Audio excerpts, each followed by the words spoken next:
look at where Kamala Harris is today. She's only leading by 9 points. That would be the worst Democratic performance in a generation, 10 points off the mark of Joe Biden, who, of course, won 4 years ago, was sort of that union guy, Union Joe, right? Won it by 19 points. She's 10 points off his mark and the worst in a generation. Folks, today's Democratic Party, led by Kamala Harris, losing touch with the working man. That's right.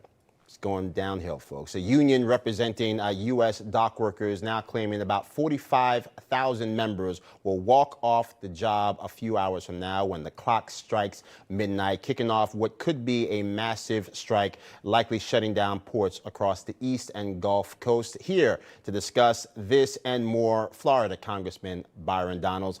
Always good to see you, my friend. So look, here's what we're looking at. We got the Port of New York. We've got the Port of Miami, everything in between from Maine to Texas. We could be looking at $5 billion a day in productivity, close to 6% of GDP, just when Kamala Harris wants to go out there and keep telling us the good times are back.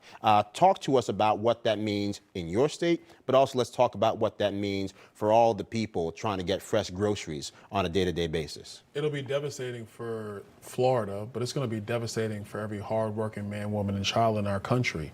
When you have a strike like that, what it's going to do, the prices of every other good and service is going to go up massively.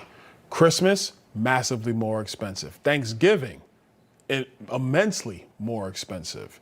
It's going to hurt the working people in not just every battleground state, but every state in our country, because so much product comes through these ports.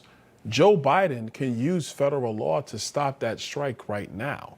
He won't do that. And why won't he do that? Because it's what you just played at the top. Because they're having a serious problem with blue-collar union workers in the United States. And the reason they have that problem is because the Kamala Harris, Joe Biden economy has strapped those families with massive price increases because of crazy inflation caused by this administration, while at the meantime having no strategy for a broad-based economic growth. It's a recipe for disaster, but we should be accustomed to this by now, because that's the only thing that Kamala Harris and Joe Biden specialize in. Well, I think specifically to that point, President Biden himself said he didn't want to interfere because it was collective bargaining. And I think, again, that's the magic word, the phrase that pays. When you look at that, you have a president that is more connected to the politics than he is to the actual impact on the people. Let's go into, broader issues here, take it up a level. We see what's happening with this devastation,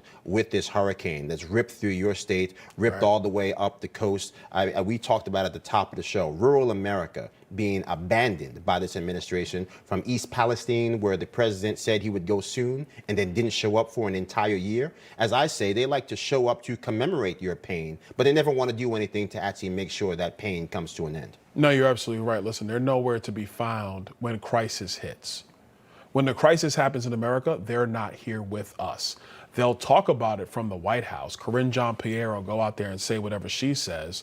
The news reporters, most of them, not you, fine sir, but most of them, they'll cover for them. But they won't actually get down to the nitty-gritty of how to help people get back on their feet. North Carolina, Eastern North Carolina, massively devastated. Eastern Tennessee, massively devastated. South Carolina, Georgia, Florida, devastated. Where's Joe Biden? Oh, he was on the beach. Where's Kamala Harris?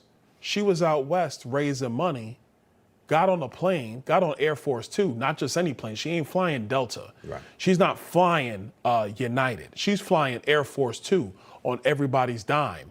She went back to D.C. She didn't go to these states and figure out exactly what's going on the ground to make sure people can get the help that they need in a timely fashion.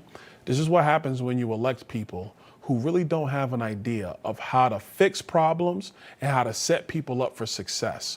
What they know how to do, put out talking points, not really talk to people, not engage, not debate, not engage media at all. They run, they hide until hopefully the news cycle changes. That's what you're going to see with Kamala Harris. We cannot have that running our country. Absolutely. Again, the American people, the average American, blue-collar Americans, literally cannot afford 4 more years of Kamala Harris in power. Last question to you, sir. Obviously, we're going to do everything humanly possible to get Donald J. Trump back in the White House, make sure we get through this election cycle. But lots of people talking about what's going on with Byron Donalds. What does he have planned in the future? Look, it's just you and me here. I won't tell anybody. What's your plans? Oh, it's me, you, and everybody else watching Newsmax. I got you, though. Listen, right now, we're under 40 days. It's electing Donald Trump. That's my plan. That's the only thing that matters right now.